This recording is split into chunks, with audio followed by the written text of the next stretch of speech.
In 1963, a psychologist asked ordinary people to electrocute a stranger. 65% of them did it. They heard the screams, they heard the man begging them to stop, and they kept going. But here's what nobody tells you about this experiment. The real horror wasn't what the subjects did. It was what happened to them after, and what it reveals about you. By the end of this video, you'll understand exactly why you watching this right now, would obey an order to hurt someone. Not because you're evil, but because your brain is wired for something far more dangerous than evil. Obedience, Yale University, 1961. Stanley Milgram had one question that haunted him. How did the Holocaust happen? Not the ideology, not the politics, the mechanics. How do you get normal postal workers, teachers, and accountants to operate gas chambers? He placed an ad in the newspaper. $4.50 for 1 hour. A study on memory and learning. 40 men showed up, average Americans. They were told they would be the teacher in a learning experiment. In the next room sat a man strapped to a chair with electrodes on his arms. The learner. He was an actor, but the subjects didn't know that. In front of each subject was a machine, a shock generator with 30 switches, starting at 15 volts labeled slight shock, going all the way to 450 volts. The last two switches were marked with a single label, XXX. The rules were simple. Ask the learner a question. If he gets it wrong, flip the next switch. Increase the voltage every time.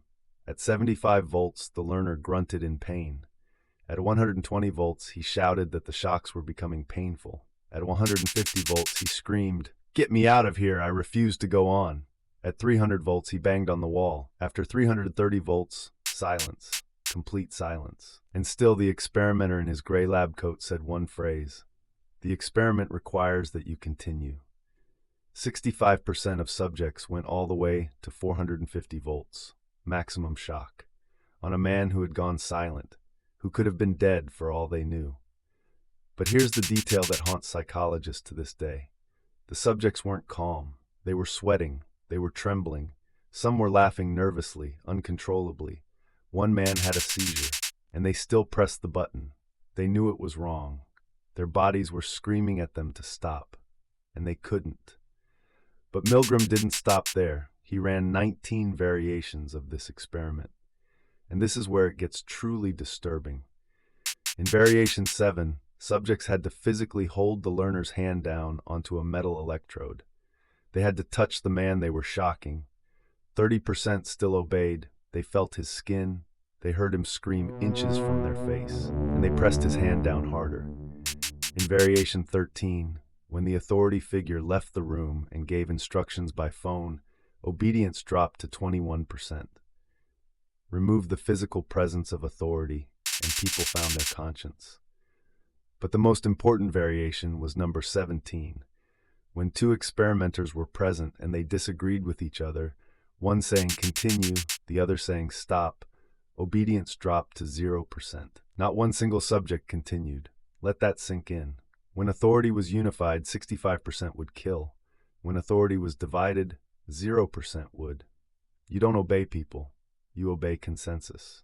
9 years later, in 1971, a psychologist named Philip Zimbardo asked an even darker question.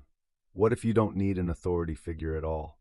What if the uniform is enough? He selected 24 male college students, all psychologically healthy, all screened for any history of violence or mental illness. He flipped a coin. Heads, you're a guard. Tails, you're a prisoner. Pure chance decided who held the power. The guards were given khaki uniforms, mirrored sunglasses, and wooden batons. The prisoners were given smocks with numbers. No names, just numbers. The only rule Zimbardo gave the guards was simple. No physical violence. Day 1 was awkward. Everyone laughed. It felt like a game. Day 2, the guards started inventing punishments on their own. No one told them to. Push-ups until collapse. Taking away mattresses. Making prisoners clean toilets with their bare hands. Solitary confinement in a dark closet. Day 3, prisoner 8612 had a complete mental breakdown. He was screaming, crying, shaking uncontrollably. The guards thought he was faking it. Zimbardo thought he was faking it. They told him to man up. Day 4, the guards started waking prisoners at 2 a.m. for counts. Not because they needed to, because they enjoyed it. They had internalized the role so deeply that cruelty felt like duty. Day 5, parents came to visit. Before the visit, the guards cleaned the prisoners up, gave them a real meal, made the basement look presentable.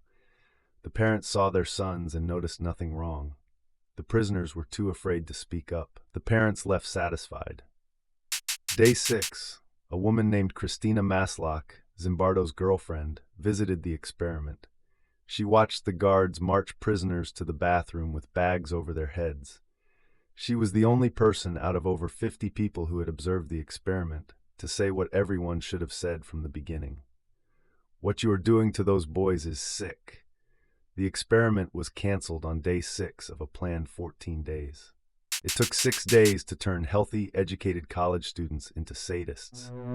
Not because they were bad people, because the role told them who to be. The uniform gave them permission. The system gave them justification. Now, if you think these are just lab experiments with no real-world relevance, let me introduce you to 3 words: Abu Ghraib prison. In 2004, photographs leaked from a U.S. military prison in Iraq. American soldiers were photographed torturing Iraqi detainees, hooding, stress positions, human pyramids of naked prisoners, attack dogs lunging at chained men, soldiers smiling and giving thumbs up next to corpses. The world was horrified. These must be psychopaths, people said, monsters in uniform. They weren't.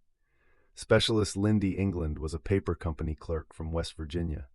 Staff Sergeant Ivan Frederick was a corrections officer and a father. Charles Grainer was a former Marine who coached Little League.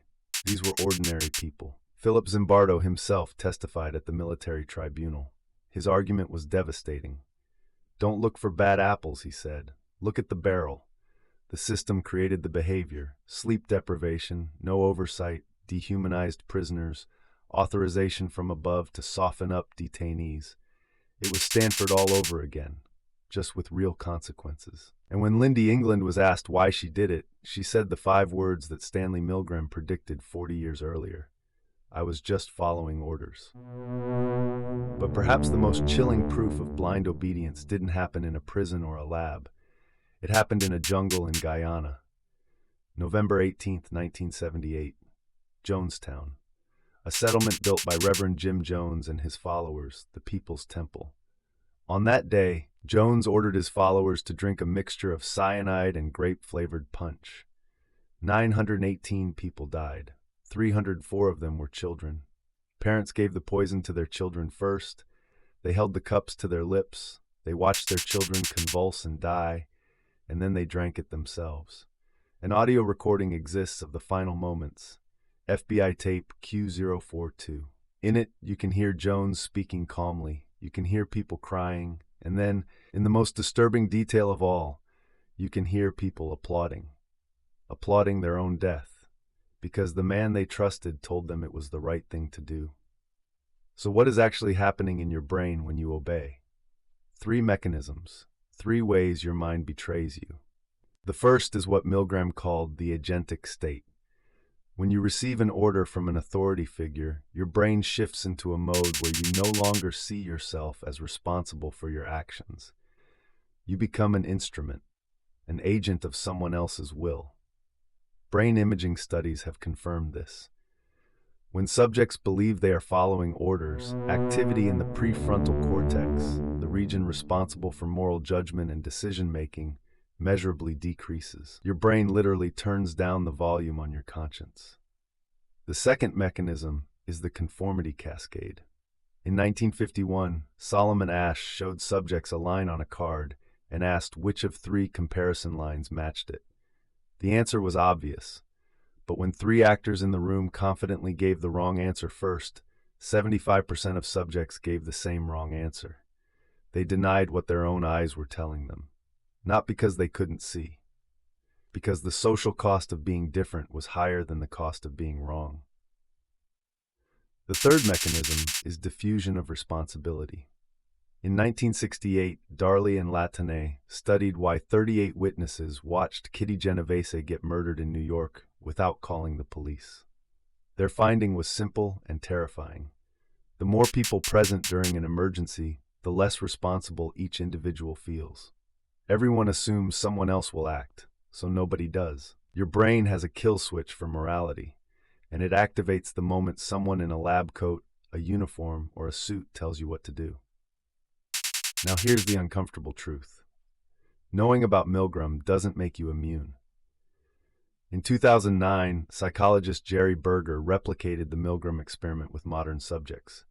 These were educated people in the age of the internet.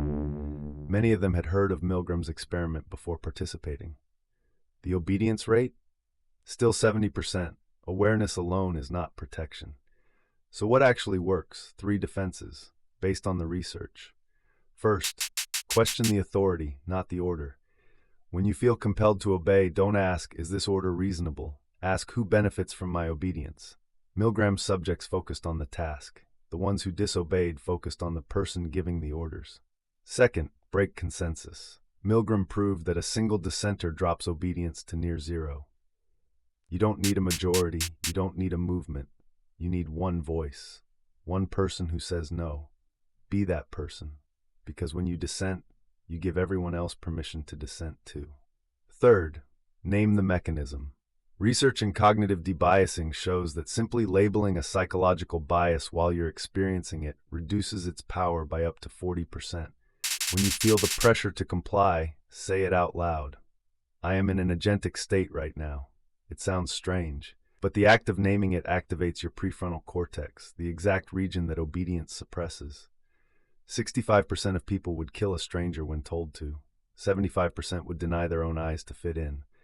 918 people would drink poison to belong. The question was never whether you're capable of evil. You are.